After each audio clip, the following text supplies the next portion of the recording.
Everybody, thank you so much for joining us for today's session, where we'll be diving into the power of word of mouth marketing, something that's been around for decades, really forever, but in the digital era, it has absolutely changed.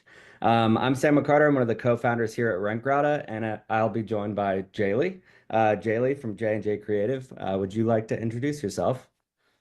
Hi, I'm Jayley with J&J Creative. We provide branding and marketing solutions for multifamily and supporting industries, and we're excited to talk to you about influencer marketing and the power of word of mouth marketing today. Looking forward to it, Jaylee. Before we dive into it, I wanted to share kind of a little personal experience in terms of how I've been recently impacted by word of mouth marketing.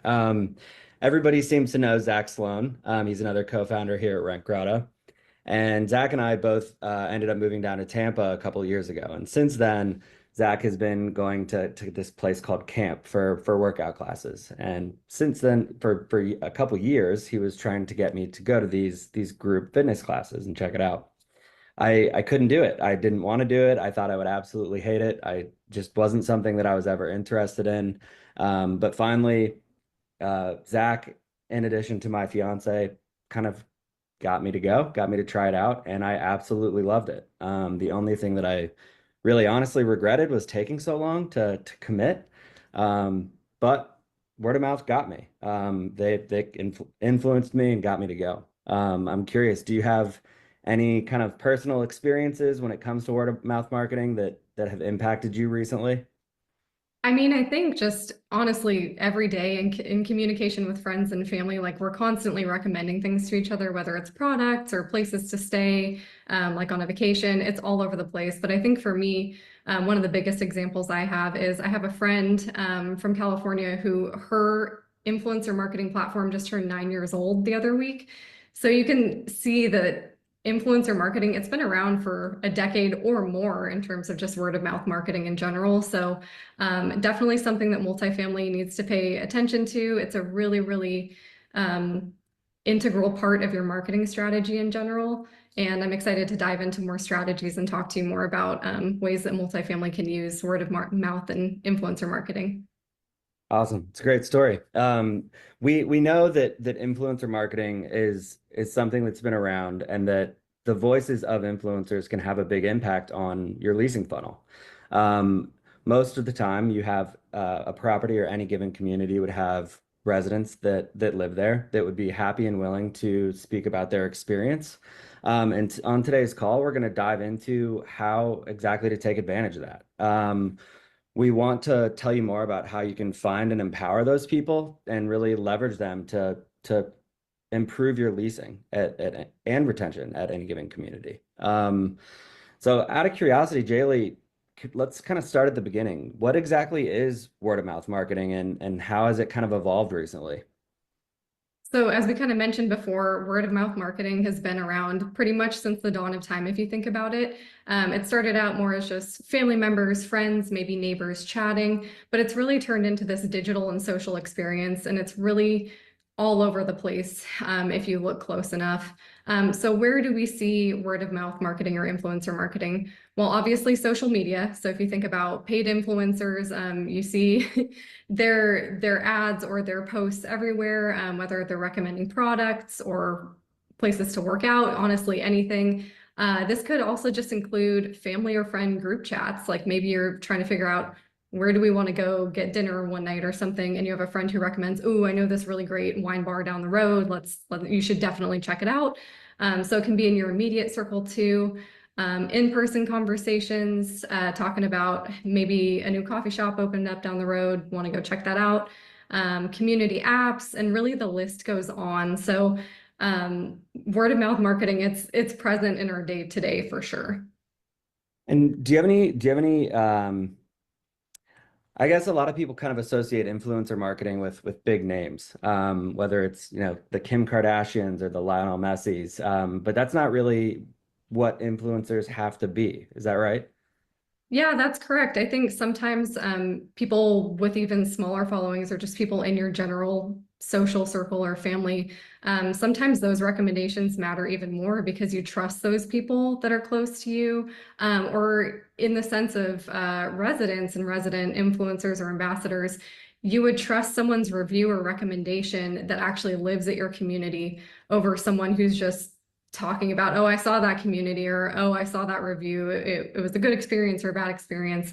So yeah, definitely influencers could be like micro influencers. They can have a smaller following, and sometimes that's even more impactful than an influencer that might even be paid to make a specific recommendation. Absolutely agree with you. And I have a couple of I don't have a big following on social media. I haven't posted anything on Instagram in probably 8 years, but I know that I've personally influenced people to move into my community. A really easy example, somebody walked into the leasing office, or they were trying to walk into the leasing office, but they were closed. It was after hours. And I ended up introducing myself, seeing how I could help, and I gave them a quick tour of my community, just the amenity spaces. We didn't check out any units, but that group of people ended up coming back to the property the next day and signing a lease. And they told the leasing team, we met this guy and he walked us around and it was great. And I think that one transaction, that one, experience that I had ended up resulting in that group of people feeling comfortable and trusting the feedback that they were getting. Because feedback from an influencer can be kind of digested very differently than somebody who's paid to sell. Do you agree?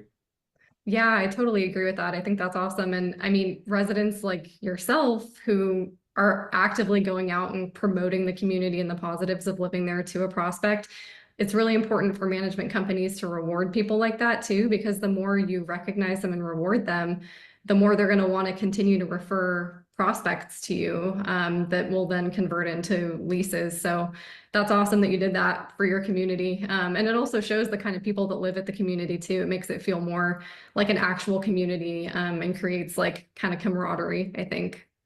Absolutely. Totally agree. I love seeing this group now at my property. It's fun. I think a lot of that influence comes from like the authenticity behind it. Would you mind telling us a little bit more around kind of how property managers can create that authentic experience? Yeah, sure. So obviously, we're kind of in a day and age where we are inundated with ads on pretty much any platform, whether it's social or Google, et cetera. So real conversations can feel more authentic than ads popping up, or some of like your nudge marketing even. So residents really need a space in order to share their real experiences with one another. And obviously, this begins with facilitating trust between management, and residents. So um, it's important for management to find your go-to people, to reward those residents that are promoting others, to come to the community. Um, and yeah, it's important to identify those people that are going to speak to the positive experiences, but obviously for management to create outlets to facilitate that trust between residents and management so that they do have those positive experiences to speak to prospects about, or family members or friends that might be interested in living at the community. Totally. I think one thing that I've seen that's really interesting, I've actually seen property managers walk around at events and basically ask people at the events if they would mind providing a quick like video testimonial either about that particular event or their experience at the property. And I think the key to that is capturing the moment. Because it feels so authentic and residents when they're having a good time, uh, you can tell, like the audience of the videos can tell. So I think that you don't only property managers don't always necessarily have to say to a resident, "Hey, would you mind posting on Instagram?" Instead, they can kind of take it on themselves and capture those moments, and use them on the property's social media pages, tag the resident, and get them to repost it. And I think that's a really clever way to get people to engage with on social, and also make residents in a way feel kind of appreciated for providing that feedback by putting them in the spotlight. Yeah, absolutely. And I think there's a lot of data out there that suggests that when you're sharing content on your social accounts of actual people, especially when it comes to multifamily communities, you're going to get a lot more engagement on those posts than you will on like a templated post, for example. So it's really important to showcase, actual residents interacting at your community, whether it's like during a resident event or like you said, approaching the resident yourself, especially if you know that they love living at your community and just getting a quick testimonial from them. I think I totally agree. That's such a great way, to promote all the positives of living at your community. And kind of twofold with that is that those residents, they'll probably reshare that video on their own platform, which is a whole segment of people that you might not have reached otherwise that'll see that positive review. Totally agree. I have a question for you. How do you feel about like open resident events? So residents bringing friends, for example. Yeah, I think those are some of the greatest ways to really showcase in person what it's like to live at your community. But yeah, those resident events, they can be smaller scale or larger scale. They could be as small as just having an open house at your community and just making sure that you kind of blast out, like transmit that message to the neighborhood and surrounding areas that you are having an open house where units are open for people to see. Maybe you have a food truck or a photo booth. No need to overcomplicate these events. It can be small, but it's great because no matter what you do, you can document these events. Like you were saying, Sam, like take photos, take videos, post them on your socials. So it kind of works in two ways of you're opening up your community to people outside of just residents to see what it's like to live at your community, but you're also facilitating that resident to resident connection for those that already live at your community. Other great examples of resident events would be paint and sip nights, which in my past life, I actually used to teach paint and sip nights here and there at apartment communities, and those events were always super full. It was like 50 to 100 people per event, which was really awesome to see, but everyone was taking pictures, videos, posting on their socials, tagging the community. So that's just another example of how resident events can really facilitate those in-person interactions and help kind of maybe push prospects to sign a lease with you. Jaylee, at the end of the session today, I feel like I'm gonna have to put you on the spot. You're gonna have to show us all some of your work. Oh my gosh. I could. It was fun. I miss those days sometimes, but it's also nice to work from home now, just being more in the marketing realm. But yeah, Definitely. fun times for sure. That's really cool. That's awesome. And I totally agree with everything that you were saying. We I have a little bit of a side gig planning resident events for my apartment community. And with that, I've learned a lot around how, like, the types of events that people like to engage with. And I've learned a few different things over the last couple of years that different things attract different people typically. And open events almost always have a pretty large percentage of non-residents who come. Whether it's a pool party or a paint and sip, residents like to bring their friends. It's a great way to have, a date night or to bring a buddy over and for a pool party or something like that. And with that, that always encourages conversations about the community. It's super rare for me to go out in Tampa and meet a new group of people who haven't been like, oh, I've seen that property or I've been to that property with so and so. And that really to me is an awesome example of word of mouth marketing and the power behind it. Um, Absolutely. I do think that with that, like keeping the experiences authentic is really important. But at the same time, there's nothing wrong with incentivizing residents to kind of have these conversations and provide, word of mouth marketing or influencer marketing to prospective renters.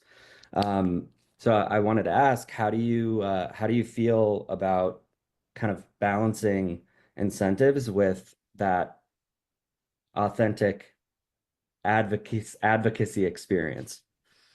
Yeah, so when you have those residents at your community that kind of like what you were saying earlier about you went out of your way to kind of introduce a prospect to your community and show them around. When you know of residents like that, it's really, really important to acknowledge them and then reward them. And small moments matter. These rewards don't have to be huge. They could be gift cards. Maybe I've seen like themed baskets. I've even seen flat screen TVs, which that's huge. I mean, that might not be in the budget for everyone. But they could be smaller, large rewards or even resident referral programs of some type. But one resident can really have a huge impact on your community. So you want to make them feel valued. Yeah, I don't know if you have any other examples of rewards for residents that you've seen. I'm going to refrain from talking about rewards on Rentgrata because that's not why we're here today. But one of our advisors, Lisa Trozine, she's kind of an industry vet, told us a story long ago, and it's kind of stuck with me. And that a simple thank you card can really go a long way. It's pretty rare these days that you get a thank you card for anything unless you are writing them for, birthday presents or something like that. But she said that residents responded really positively to receiving just a thank you from the leasing team for XYZ thing. And if you know that you have a resident at your community that's kind of going above and beyond to talk about their experience, write them a thank you card. It's small, or throw in like a $20 Starbucks gift card with it. And like that can mean a lot to people. And I think that you can do a lot with a little when it comes to the budget and the way that you provide like a thanks to the residents of a property. Absolutely, I agree. I don't think budget should be an excuse to not at least acknowledge those residents. And I totally agree with you with the thank you notes. It's rare in this day and age to receive thank you notes in general. So when you actually get it from management at your community, that definitely speaks volumes to residents. So yeah, definitely a good point there. One of the things, one of the things that I think is another really interesting way to get people talking about your community. It's a little bit of a different take, but we had a resident event recently. Are you familiar with Gasparilla in Tampa? Uh, I am not, no. So Gasparilla is basically Mardi Gras, but it's pirate themed. Oh, that's awesome. I like it. Yeah, yeah, it's pretty cool. So definitely look it up if you haven't heard of it. But one of the things that's really fun with Gasparilla is the everybody dresses up and they get decked out in pirate costumes. So the morning of Gasparilla, our property had an open event and where they made like omelets for everyone. But with that, they passed out like beads, sort of like Mardi Gras, with the property's name on like a badge at the bottom of the beads. Mm. And I wore it throughout the day, and people would ask me like, "Hey, what is that?" And I would have an opportunity to talk about it. So kind of a different take on, in advertising the property, but also it absolutely leveraged the power of word of mouth marketing to get people to kind of ask me about my experience. And I think if you can figure out like really clever and creative ways to empower people and your residents to have those conversations, you'll be in a really good spot. Yeah, I like that example too of kind of like swag for the community, but you're also getting involved in like community or neighborhood or citywide events. I think that's important really for management to be involved, not in only their community, like where people live, but outside of that in the neighborhood too, and to really engage in that kind of hyper local marketing essentially. I agree with you. I think that's very important too. So Jaylee, how have you seen resident influencers make a difference in the work you're doing with your clients at J&J? So a lot of our clients have rebranded or are in the process of rebranding currently. This could also include massive renovations of the property. So say a resident moves out of the unit, maybe they're flipping the unit very quickly so that they can then lease it out again. Oftentimes during a rebrand, or if management is taking over a new community, that can be kind of a rough transition. So using residents that have positive experiences at your community that can speak to those positive experiences to prospects are very important in general for your marketing strategy, which is kind of what we've been talking about this whole time. But basically, you can use residents who have had positive experiences to kind of overcome some of those bad reviews that maybe you've gotten online, for example, or that the previous management company had, and you've taken over their Google business profile. So yeah, utilizing those resident ambassadors or influencers can definitely help you kind of overcome some of those issues if you're taking over a new property that maybe wasn't performing super well before, but is starting to do better under new management, essentially. That's really interesting. And it kind of aligns with the data point that we have at Rentgrata. We basically can tap into the prospect resident conversations on our platform, and we can see what's being asked. And it's super common to see prospects actually reach out to a resident and say, like, "Hey, resident, I read a review about XYZ. Has your experience been the same?" And the residents respond, provide feedback, and let the prospect know. Typically, hey, it's been great. I love it since since the management changed, things have really been different. And I think that kind of is applicable here because really at the end of the day, residents just are, when provided with the floor, have an opportunity to speak about their experience right now in current times when reviews can honestly be a little bit misleading. All right. So kind of to recap, Jaylee, we kind of talked about how resident influencers really are already in your communities. We just have to figure out, and communities have to figure out how to tap into them. In doing so, you really are able to create these authentic connections that build a lot of trust with the leasing team, and honestly, and help to drive new leases through the door. We know that all of these interactions between residents and future potential new neighbors don't have to be big. It's really these small exchanges or connections that add up and that will result in successful leasing at the community. I wanted to kick it over to you to see if you have any final thoughts before we wrap things up around particularly around why this is important and why this needs to happen now in multifamily. Yeah, so with multifamily, like many other marketing strategies we've kind of seen historically, multifamily can be a little bit slower to adopt some newer forms of marketing. So it's really important that we capitalize on this form of influencer marketing in terms of resident ambassadors now. You have such a huge essentially network you can tap into to do the marketing for you through your residents. A lot of them, if they have had positive experiences living at your community, are willing to talk to prospects, or they're willing to tell their friends and family or other people in their circle about how great it is to live at your community. So the time is definitely now. You don't want to let this influencer train leave the station without you. It's a really, really impactful form of marketing. And like Sam said, your residents are already there. They're influencers in your community. They don't have to have a huge audience. They could be micro influencers, but it'll definitely strengthen your marketing strategy overall, and you'll tap into a new market that you didn't even know you had. So yeah. I think we can both agree that it's time for communities to rethink how they engage with their residents, and what can you be doing to really empower your residents to have a voice and to share their experiences. Um, I did want to do a quick shout out. Rentgrata can absolutely help with that.